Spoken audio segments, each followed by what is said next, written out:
Johann, I suppose it's your first full pre-season with this squad. Have you enjoyed the experience, and what have you been working on as far as improvements on last season go?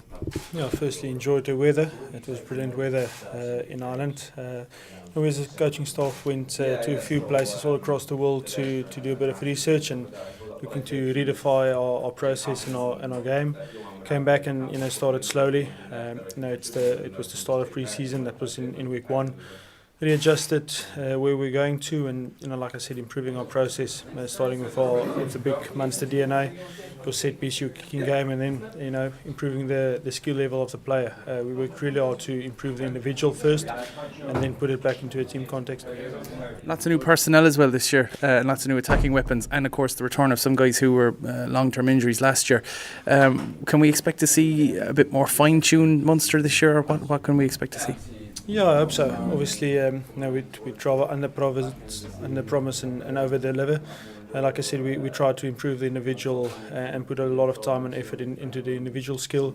Worked a lot on our catch and pass, our individual breakdown detail, because that's the actions that happens the most in the game. So, it's early days. That's why it's pre-season friendlies. We're going to give a lot of guys opportunities, try different things, try one or two new combinations, and once we get to the league phase, we'll start at zero again.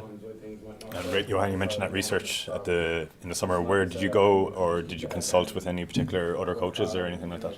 Yeah, some of the coaches went to New Zealand, some of them went to South Africa, some of them went into Europe. We covered a wide, let's call it different areas. Like I said, we didn't only focus on field, we focus a lot off field, diet, sleep, recovery. Because the small margins are pretty important in this game. Like we saw, we won a quarter final by 1 point and lost a semi-final by a point. So I believe, like I've said it before, 1 point is the biggest and the smallest margin in the world, and we're really looking for the 1%ers, and we try to go and learn from the best all over the world, not only in rugby but also in different sporting codes, because I believe you can always learn from the best.